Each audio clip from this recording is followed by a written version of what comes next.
ఓం మహాగణాధిపతయే నమః. ఓం గురుభ్యో నమః. ఓం శ్రీమాత్రే నమః. పరమేశ్వర స్వరూపమైనటువంటి జ్యోతిష, వాస్తు మరియు ఇతర అనేకమైనటువంటి శాస్త్రములను మనకు అందించినటువంటి మహర్షులకి నమస్కారం. హయగ్రీవ హయగ్రీవ హయగ్రీవేతి యో వదేత్ తస్య నిస్సరతే వాణీ జనుకన్యా ప్రవాహవత్. అరుణాం కరుణాతరంగితాక్షీం ధృతపాశాంకుశపుష్పబాణచాపాం అనిమాదిభిరావృతాం మయూకైః అహమిత్యేవ విభావయే భవానీం. శ్రీమాత్రే నమః. మనం ఈరోజు చెప్పుకోబోయేటువంటి అంశం ఏమిటి చూసుకున్నట్లయితే, సూర్య భగవానుడు మకర రాశిలోకి మకర సంక్రమణం జరుగుతుంది. 14 జనవరి ఉదయం 8:56 ప్రాంతంలో మారనున్నాడు. అయితే ఈ యొక్క మకర సంక్రమణంలో సూర్యభగవానుడు వెళ్ళేటప్పుడు ముఖ్యంగా ఆరోగ్య ప్రదాత మరియు పేరు ప్రఖ్యాతలు తెచ్చేటువంటి గ్రహము ఎంటర్ అయ్యేటప్పుడు ఈ సంచారం మూలంగా 12 లగ్నాల వారికి, లగ్నం తెలియని వారి రాశి వారికి ఏ విధమైనటువంటి మంచి ఫలితాలు రానున్నాయి, ఏ విషయాల పట్ల అక్కించి జాగ్రత్త వహించాలి, మరియు ఏ పరిహారం చేసుకోవాలి. ముఖ్యంగా మనకి సంక్రాంతి ఆ రోజు సంక్రమణం జరుగుతుంది కాబట్టి అందరూ కూడా వారి వారి యొక్క పితృదేవతలకి, తాతలకు, తండ్రులకి ఇట్లా ఉంటారు గతించిన వారు, వారికి స్వయం పాకం ఇస్తూ ఉంటారు. అందులో ప్రత్యేకంగా మీకున్నటువంటి సమస్య బట్టి ఎటువంటి పరిహారం, ఎటువంటి దానము చేసినట్లయితే ఆ సమస్య శాశ్వతంగా తొలగిపోతుంది అనేటువంటి విషయాలు మనం ఇప్పుడు తెలుసుకుందాం. వృషభ లగ్నము, వృషభ రాశి. మీకు ఈ యొక్క సూర్య భగవానుడు 9వ స్థానంలో సంచారం జరుగుతుంది. దీనివల్ల కలిగే ఫలితాలు ఏమిటంటే, ఉన్నత విద్యా సంబంధించిన విషయంలో బాగుంటుంది. హైయర్ ఎడ్యుకేషన్ కోసం ఆగిపోయినటువంటి, మళ్ళీ బ్యాక్లాగ్స్ ఉన్నాయి కదా, దాని మీద ఏమైనా ముందుకు వెళ్దామా, ఒకప్పుడు చేద్దామనుకుని ఆగిపోయింది, ఇవి చేద్దామా అనుకుంటూ ఉంటారు. దాని మూలంగా ఫలకృతం అవుతుంటుంది. రెండవది ఏంటంటే, ఇన్వెస్ట్మెంట్స్. ఎవరైతే పలానా దాంట్లో నేను ఇన్వెస్ట్మెంట్ చేద్దాం అనుకుంటున్నాను, అవుతుందో లేదో అని కన్ఫ్యూజన్లో పడుతూ ఉంటాం. ఆ కన్ఫ్యూజన్ పూర్తిగా తగ్గుతుంది. మరొకటి, విదేశాలకు వెళ్ళాలి అని ఎప్పటి నుంచో ఎదురు చూస్తున్నారు, ఆ విదేశాలకు వెళ్ళాలనేటువంటి ప్రయత్నం ఫలిస్తుంది. ఈ 3 అంశాలు ఖచ్చితంగా బాగుంటాయి. కాకపోతే మరి ఇక్కడ ఏ విషయాల పట్ల జాగ్రత్త వహించాలి అంటే, మీరు ఎవరికైనా అప్పు రూపంలో ధనాన్ని ఇచ్చే విషయంలో, అందులో ముఖ్యంగా మీరు చూడండి, ఒక్కోసారి మనకి జాబ్ చేస్తున్న ప్రదేశంలోనే ఎవరైనా అప్పు అడుగుతారు మీకు, వాళ్ళకి డబ్బులు ఇస్తాం, తీరా చూస్తే పలానా నెలలోనో 15 రోజులు ఇస్తాన్న వ్యక్తి ఇవ్వడు. ఇంకా ఆ జాబ్లో ఎప్పుడు ఎడమొహం పెడమొహం ఉంటూ రోజు ఆ వ్యక్తి కనిపిస్తూనే ఉంటాడు కానీ ఇవ్వడు. ఇట్లాంటివి ఉంటాయి. కాబట్టి పొరపాటును కూడా మకర రాశిలో అంటే జనవరి 14 నుంచి ఫిబ్రవరి 14 మధ్యలో ఎప్పుడైతే ఈ రవి మకర రాశిలో సంచరిస్తుంటాడో ఈ నెల రోజుల పాటు ఈ తప్పిదం మాత్రం పొరపాటును కూడా చేయకండి. అదేవిధంగా స్త్రీలతో అనవసరమైనటువంటి శత్రుత్వాలు తెచ్చుకుంటారు తెలియక, స్త్రీలతోనో లేకపోతే ఏదైనా ఒక మాట మెసేజ్ చేయడం వల్ల, లేనట్లయితే సమ్ టైమ్స్ ఒక్కోసారి చూడండి మిస్కమ్యూనికేషన్స్తో జాబులు వదిలేస్తుంటారు. ఇటువంటి తప్పిదాలు మాత్రం పొరపాటును కూడా చేయకండి. ఇక భూముల మీద, వాహనాల మీద, గృహాల మీద, ఏదైనా మెడికల్ రిలేటెడ్ సంబంధించిన బిజినెస్ల మీద ఇన్వెస్ట్మెంట్ చేసుకోవడం చాలా చక్కగా ఉంటుంది. కాకపోతే ఏదైనా బిజినెస్ రిలేటెడ్ ఫైనాన్సెస్ విషయంలో మాత్రం చాలా చాలా చాలా జాగ్రత్తగా ఉండండి.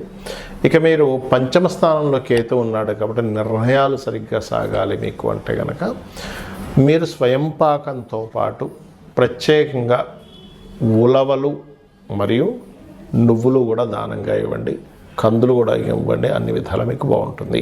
చాలామందికి జాతచక్రం ఉండదు, డేట్ ఆఫ్ బర్త్ ఉండదు, టైం ఉండదు, కానీ మేము ఏదో ఒకటి చేద్దాం అనుకుంటున్నాము. మరి పర్టికులర్గా తీసుకోవాల్సిన జాగ్రత్తలు కానీ ఏం తీసుకోవాలి అంటే, సహజ జాతక చక్రం అంటారంటే, మీకు అందరూ కూడా ఇప్పుడుండేటువంటి రవి సంక్రమణం దేని మీద ఎఫెక్ట్ ఎక్కువ చూపిస్తుంది?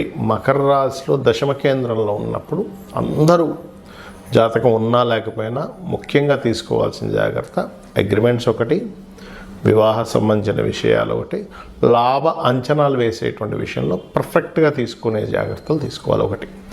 అలాగే మరి జాతచక్రం లేదండి, నేనేం దానం ఇవ్వాలి, ప్రతి ఒక్కరు ఇవ్వాల్సిన దానం ఏమిటి అంటే మీ సమస్య బట్టి ఉంటుంది స్వయం పాకంతో ఇవ్వడం అనేది.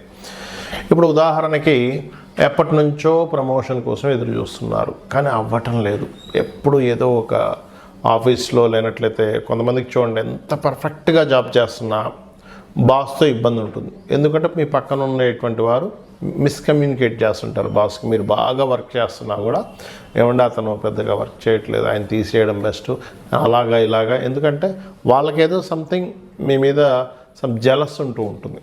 అంటే మీరు బాగా పని చేస్తున్నారనో లేకపోతే మీరు చేస్తున్నటువంటి దీనివల్ల వాళ్ళని తొక్కేసి మీరు పైకి వెళ్తారేమో అనేటువంటి ఒక జెలస్ రిలేటెడ్ సంబంధించిన కొంతమంది ఉంటారు. అలాంటప్పుడు మీరు ఈ మకర సంక్రమణం జరిగే రోజు కనుక మీరు స్వయం పాకంతో పాటు గోధుమలు కనుక దానంగా ఇచ్చినట్లయితే పితృదేవత అనుగ్రహం మీకు మంచి పేరు ప్రఖ్యాతులు తెచ్చేలా చేస్తుంది. మరికొంతమందికి మానసికంగా ఇబ్బంది ఉందనుకోండి, బాగా ప్రతిదానికి మానసికంగా స్ట్రెస్ అయిపోతున్నానండి అనుకునేటువంటి వారు బియ్యము దానంగా ఇవ్వండి, బియ్యం దానంగా ఇవ్వండి. అదేవిధంగా గోవులకి బియ్యపు పిండి తినిపించండి, బెల్లం కలిపినటువంటి బియ్యం పిండి తినిపించండి. బెల్లం, తురిమిన బెల్లము ప్లస్ బియ్యం పిండి. ఇందాక నేను మీకు చెప్పినట్టుగా ఒకవేళ మీకు పేరు ప్రఖ్యాతలు రావాలంటే గోవుకి గోధుమ రవ్వ తినిపించండి, ఖచ్చితంగా బాగుంటుంది. అయితే ఇది ఈ రోజు ఆ రోజు అని కాదు, మకర సంక్రమణం జరిగే రోజు తినిపిస్తే చాలా మంచి ఫలితాలు వస్తాయి. మరి అదేవిధంగా మరికొంతమందికి లైఫ్ అంతా కూడా ఏదో గొడవలు జరుగుతూనే ఉంటాయి. మీరు గమనించండి, అంటే చిన్నప్పటి నుంచి ఇంట్లో వాళ్ళతోనో లేకపోతే వివాహం అయిన తర్వాత వివాహ జీవిత భాగస్వామితోనో ఆఫీస్లోనో లేకపోతే రోడ్డు మీద వెళ్తుంటే కూడా ఏదో గొడవ. ఎందుకు అలా జరుగుతుంది అంటే వాళ్ళ పర్సనల్ చార్ట్లో మార్స్ పాడైపోయి ఉంటాడు. కుజుడు కనుక పాపగ్రహ సంబంధాలు పడ్డాయనుకోండి గొడవలకు కారకుడు కదా, లీడర్షిప్కి కారకుడు కదా. అంటే అనవసరంగా పిచ్చి పిచ్చివన్నీ గొడవలు జరుగుతుంటాయి. అలాంటి వారు కందులు దానంగా ఇవ్వాలి. కందులు దానంగా ఇవ్వడం, గోవులకు క్యారెట్స్ తినిపించండి మకర సంక్రమణం రోజు ఖచ్చితంగా. దీనివల్ల ఏం జరుగుతుందంటే మీకు కలగబోయే యాక్సిడెంట్ యోగాలు కూడా తప్పిపోతాయి. అదేవిధంగా మరి కొంతమందికి వ్యాపారం పెడుతూ ఉంటారు కానీ ఆ వ్యాపారం అభివృద్ధిలోకి రాదు, ఎంతో కష్టపడుతుంటారు. ఏమిటి ఎక్కడ లోపం జరుగుతుందో కూడా అర్థం కాదు. అడ్వర్టైజ్మెంట్ చేపిస్తారు, అదేవిధంగా నలుగురికి తెలిసేలా చేస్తారు, ప్రోడక్ట్ కూడా బాగుంటుంది కానీ ఎక్కడో ప్రాబ్లం వస్తుంది. దానికి కారణం ఏమిటంటే బుధగ్రహం ఎక్కడో పాడైంది మీ జన్మజాతకంలో, అంటే పాపకత్తిరిలో ఉండడమో నీచ స్థానంలో ఉండడమో జరిగింది. అలాంటప్పుడు ఈ యొక్క పితృదేవతలకి మకర సంక్రమణం జరిగే రోజు ఇచ్చేటప్పుడు పెసలు కూడా దానంగా ఇవ్వండి. అదేవిధంగా గోవుకి ఆకుకూరలు, అంటే ముఖ్యంగా అందులో గోంగూర తినిపించండి. మరి గురుబలం పెరగాలండి అంటుంటారు, అన్నిటికీ గురుబలమే ప్రధానం కదా. శనగలు, పసుపు రంగు వస్త్రము, స్వయం పాకంతో పాటు గోవుకి అరటికాయలు తినిపించండి.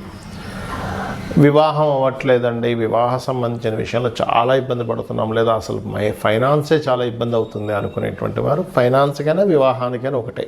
ఏమిటది అంటే గ్రాసము మరియు అదేవిధంగా తీపి చపాతీలు, ఒక 3 చపాతీలు నూనె వేయకుండా కాల్చినటువంటి చపాతీలు తీసుకొని దానికి తేనెను పూసి చిన్న చిన్న ముక్కలు చేసి గోవుకు తినిపించేసేయండి. చక్కగా దానివల్ల ఏమవుతుందంటే సంబంధాలు ఏమైనా ఆగిపోయినవి కాస్త ముందు కదలడం కానీ, వివాహ సంబంధించిన విషయాలు చాలామంది లేట్ అయిపోతుంది, ఇటువంటివన్నీ క్లియర్ అవుతాయి. ప్రతిదీ ఆలస్యం అవుతుంది, రోగబారిన పడుతున్నారు. ఇంట్లో కొంతమంది చూడండి, ఇంట్లో ప్రతిసారి ఏదో ఒక రోగంతో ఇబ్బంది పడుతూనే ఉంటారు. తండ్రికి తగ్గిపోతే తల్లికి, తల్లి తగ్గిపోతే అక్కకి, చెల్లికి, అన్నకి, తమ్ముడు, ఎవరికో ఒకరికి, ఇంట్లో ఉండే రిలేషన్స్కి ఎవరికొకరికి ఏదో ఒక హెల్త్ ఇష్యూస్ వస్తుంటాయి. దానికి కారణం ఏమిటంటే గృహ సంబంధంగా కొన్ని దోషాలు ఉంటాయి. వాస్తుపరంగా వాయువ్యం కానీ ఉత్తర ఈశాన్యం కానీ పాడైంది అనుకుంటే మీ జన్మజాతకంలో రోగకారకుడు మరియు శని కలిసి ఉంటాడు. అలాంటప్పుడు దీర్ఘ వ్యాధులు, అంటే ఒక రోజులో ఒక పట్టాన పోవు అవి, అలాంటివి ఇబ్బంది పెడుతుంటారు. అలాంటి వారు నువ్వులు లేదా మీకు దగ్గరలో ఆలయంలో ఉన్నట్లయితే శివాలయంలో అక్కడ నూనెని దానంగా ఇవ్వండి. మరి అనవసరమైన భయాలు ఉన్నాయండి అని అనుకునేటువంటి వారు మినుములు దానంగా ఇవ్వడము, గోవులకి 4 ఉండలుగా లడ్డూలుగా తయారు చేసి బెల్లంతో 4 ఉండలుగా తినిపించడము, ఆటంకాలు ఎక్కువగా జరుగుతున్నాయి అన్నప్పుడు ఉలవలు దానంగా ఇవ్వడము మరియు గ్రాసము గోవుకు తినిపించడం చేయండి. ఖచ్చితంగా గోవులో సకల దేవతలు ఉంటారు, అందులో ముఖ్యంగా అమ్మవారి స్వరూపంగా చెప్తూ ఉంటారు. కాబట్టి ఆ యొక్క అమ్మవారి యొక్క అనుగ్రహం మీకు పరిపూర్ణంగా కలగాలని ఈ మకర సంక్రమణం జరుగుతున్నందుకు అందరికీ కూడా సంక్రాంతి శుభాకాంక్షలు తెలియజేసుకుంటూ అమ్మవారి అనుగ్రహం పరిపూర్ణంగా కలగాలని మరోసారి కోరుకుంటూ శ్రీమాత్రే నమః.